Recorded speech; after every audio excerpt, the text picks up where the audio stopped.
subconsciente me traicionó. Creo que estos días en Wigwe afectaron la mente de este pobre suizo. Solo fue una pesadilla. Mañana estaré con mi hijo y cuando todo esté bien, retornaré a Wigwe para resolver el misterio del reloj. Uf. Bueno, ya estoy bastante cerca. Hoy Madrid y mañana Suiza. Pero esta pesadilla me quitó el sueño. No quiero ver la tele. Mejor me pongo a escuchar todo lo que grabé del profesor Portillo para contarle mañana a mi hijo y a mi esposa para que vean lo hermoso de las leyendas venezolanas. Bueno, fíjese, era la noche del 17 de diciembre, justamente el 105º año de la muerte del Libertador.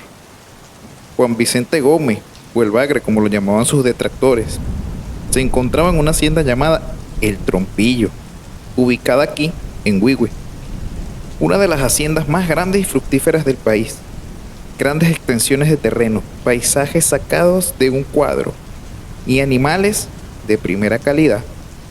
Pero lo más curioso de este lugar no tenía que ver con la naturaleza, sino con la mano del hombre, ya que en el medio de todo este paisaje irrumpía un hermoso reloj con forma de obelisco, a 4 caras, para que todos pudieran ver la hora, además de contar con un barómetro y un termómetro, y una veleta para indicar la dirección del viento.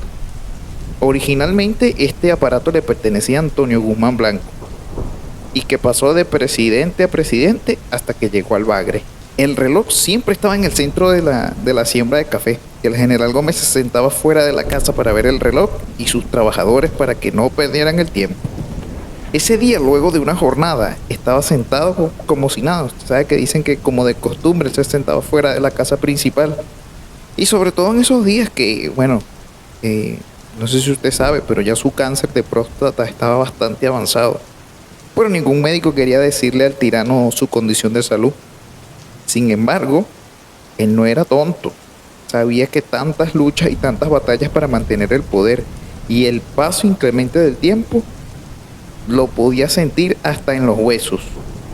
Y justo esa noche, justo en ese momento donde un frío le recorría toda la piel, mientras escuchaba un tic-tac que, aunque imperceptible para el resto de las personas de alrededor, era un incesante martillo en su cabeza. Ya no podía dejar de escucharlo, ni de mirar el reloj. No podía dejar de pensar que cada tic-tac era un latido menos de vida, un paso más cerca de su fin. Bueno, fíjese usted, fin que nadie le había podido dar y que al parecer ese aparato que estaba allí lo estaba persiguiendo como una sombra, mostrándole que cada vez le quedaba menos tiempo. Dicen que con las pocas fuerzas que tenía, tomó una respiración y como con una orden tiránica y como condenando a muerte a un enemigo, dijo: Usted no va a marcar más el tiempo. Por Cristo bendito que no. Cualquiera que venga a usted y le mueva las agujas de nuevo, lo único que va a medir es el tiempo que le queda de vida. Justo en ese momento, el reloj marcó las 11 de la noche y con el sonar de ese reloj, también se desvanecía el dictador cayendo al suelo. Lo atendieron lo más rápido posible y lo trasladaron a Maracay, donde los médicos indican que la hora del deceso fue a las 11:45. Curiosamente, la misma hora en la que el reloj se detuvo por primera vez. Luego de eso, como ya lo habrá visto, el reloj fue trasladado aquí a Wigwe. Posteriormente lo ubicaron en el centro de la Plaza Ávila, que está enfrente de la iglesia, pero no funcionaba. Así que contrataron los servicios de un relojero para que lo reparara. Y de esta forma el reloj volvió a cobrar vida nuevamente, solo por unos pocos días, y cuando volvió a detenerse, encontraron al relojero muerto en su residencia. Y según los registros forenses, la hora del deceso coincidía perfectamente con el nuevo momento en el que el reloj se detuvo. Pero desafortunadamente no hay registro sobre él. No se conoce su nombre y mucho menos la causa de la muerte. En esos días, fíjese usted, cuando el médico desconocía o se desconcertaba con la causa de una muerte, simplemente apuntaba en el acta de defunción de la persona que había padecido lo que llamaban muerte oscura. ¿Qué fue eso? Seguro es producto de mi mente. ¿Quién diría que todo empezó con un presidente y sus ganas de no perder el poder? Me asustó más el rayo que mi mente. Así no podré conciliar el sueño rápido.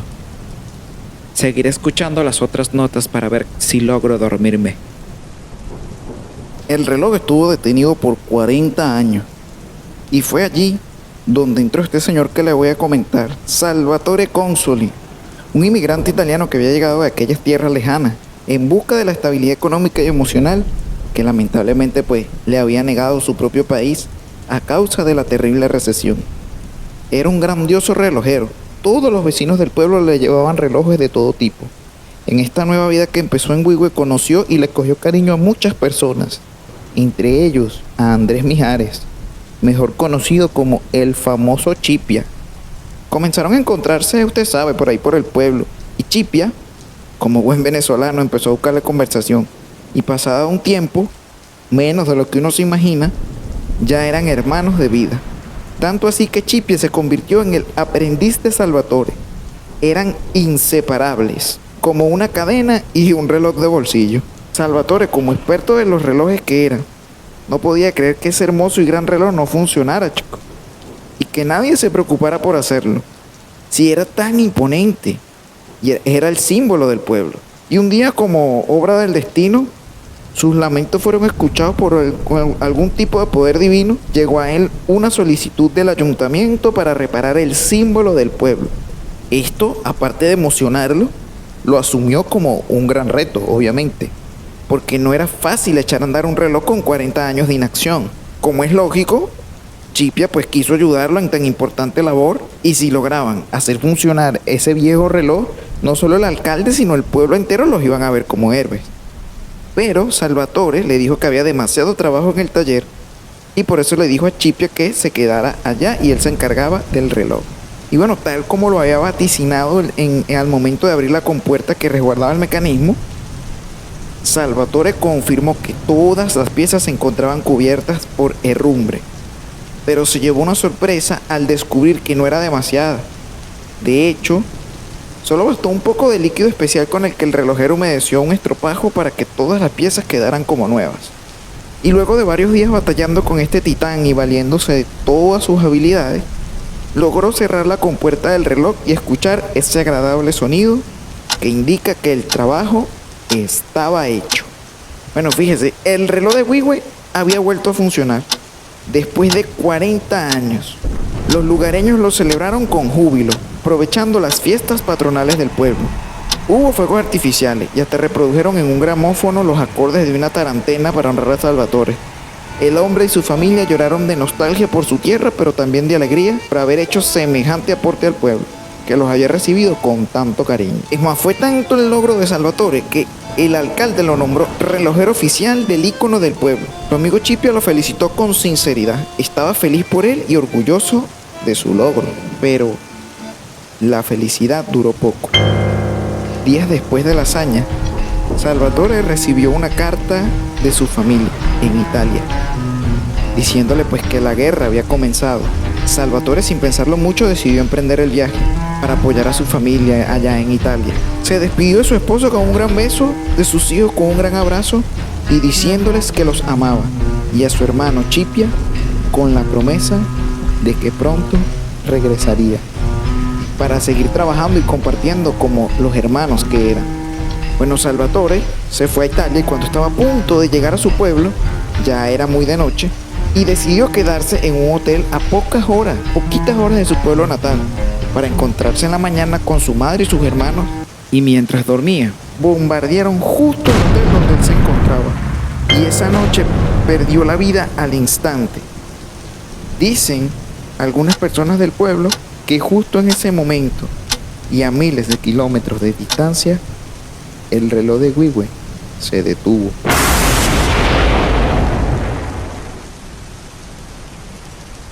Días después llegó una carta a la familia de Salvatore con la lamentable noticia, además de algunos datos adicionales, como que no se encontraba alguien de importancia para la guerra en esa zona, ni ningún tipo de asentamiento militar, casi calificándolo como un error de bombardeo. La familia de Salvatore y el pueblo de Huigüe y Chipia evidentemente estaban destrozados.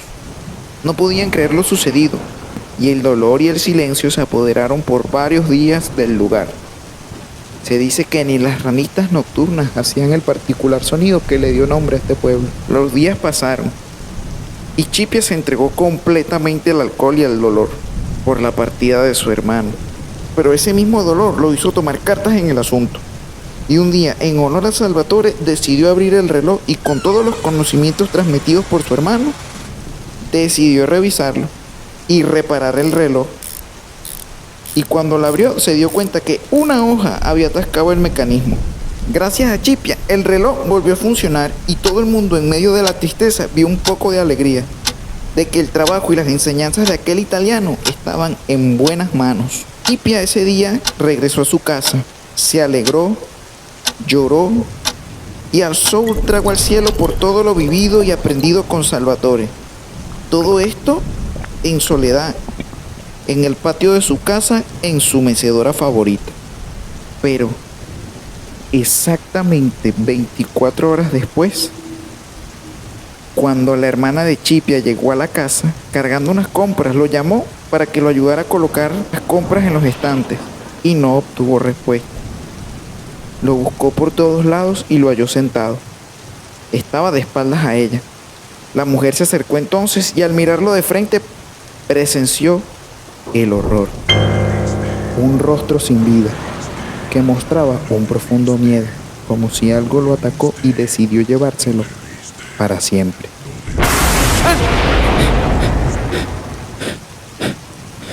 ¿Qué fue eso? Creo que el cansancio y estar tan inmerso en esta historia me tienen alucinando un poco. Creo que debería terminar de escuchar las notas acostado, a ver si logro dormirme definitivamente. Y bueno, la última muerte registrada, voy a aclarar que no es de cualquier persona. La última muerte se trata de mi compadre Juan Lorenzo, padrino de Santiago, mi hijo mayor. Juan era como usted, curioso y ávido de conocimiento, siempre desarmando los relojes de su propia casa para armarlos de nuevo. Debe ser por esta razón que don Mariano, su abuelo, se lo llevó a Valencia para terminar de criarlo y enseñarle el oficio de la relojería. Obviamente, con la fama que ya tenía el reloj, después de la muerte de Chipia y Salvatore, nadie se acercaba a él, ni siquiera los niños lo querían tocar. Pero Juan Lorenzo siempre iba más allá. Siempre decía que en algún momento el reloj iba a funcionar y él lo iba a arreglar. Y así como pasaron los años, también pasó el conocimiento de su abuelo a él. Y tal como se lo había propuesto un día, Juan Lorenzo hizo la petición al ayuntamiento que, incrédulo y al mismo tiempo agradecido, le otorgó el permiso para que el técnico comenzara la restauración del ícono del pueblo. La gente cuando pasaba lo observaba con atención y miedo a la vez, ya que era la primera persona en muchísimo tiempo que se atrevía a desafiar a esa cosa, que más bien parecía querer permanecer olvidada y ajena. Empezó trabajando primero por la parte exterior. Embelleció la parte exterior, le cambió los cristales y lo puso muy bonito. Y luego empezó con la parte interior. Desmontó los engranajes y las piezas del interior para sumergirlos en una solución limpiadora. Proceso de ir y venir, de ir a Valencia y venir para acá, para Huigüe, arreglando el reloj, dedicándole tiempo y tiempo, duró más o menos como un mes. Hasta que un día echó a andar el mecanismo y el reloj nuevamente empezó a funcionar. Recuerdo que ese día alcanzamos a ir a misa y al día siguiente no pasó absolutamente nada. Y así pasaron 3 días, 1 semana, 2 semanas. Y ya la gente estaba dando por olvidada o como anécdota la casualidad de la muerte de los demás relojeros. Incluso yo agradecí al cielo por estar equivocado. Al momento que él me dijo lo del reloj y yo le dije que si estaba loco, que si quería morirse al instante. Pero justo cumplido el mes de haberse arreglado, el reloj se detuvo a las 3:01 de la madrugada. La misma hora en la que la esposa de Juan, Natalia, lo encontró muerto allí a su lado. Ella se despertó a esa hora y cuando encendió la lámpara para ir al baño, vio que él tenía el rostro laxo. Y aunque sus ojos estaban cerrados, él no parecía dormido. Y en efecto, no lo estaba. No tenía pulso y estaba demasiado pálido. Perdón. Me afecta mucho porque era un gran amigo y como le comenté, era mi compadre. Y es así como el reloj de Wiwe cobró su cuarta y hasta ahora última víctima. No, Crónida. Tranquilo. Tranquilo. Eso que dicen de la maldición es una falsa completamente. Aunque pobre Juan Lorenzo. Y lo lamento también por el profesor. Pero ya yo tengo mi hipótesis confirmada. Seguramente es algún tipo de veneno que tiene el reloj. Ya tengo el permiso de la alcaldía. Ya compré el traje para revisarlo. Dentro de poco, cuando termine de resolver mis asuntos en Suiza, regresaré y arreglaré ese reloj. ¿Quiénes son ustedes? ¿Qué hacen aquí? No puede ser. Esta maldición es mentira. Yo siempre lo dije. Ninguno de ustedes tenía derecho. Esa vaina tenía que seguir como estaba. Así como yo lo dejé. Es mentira. No puede ser. Solo quiero ver a mi hijo nuevamente. No lo haga, por favor. No lo haga. Y aunque usted apenas tocó el reloj, tuvo la intención de arreglarlo. Y eso es suficiente.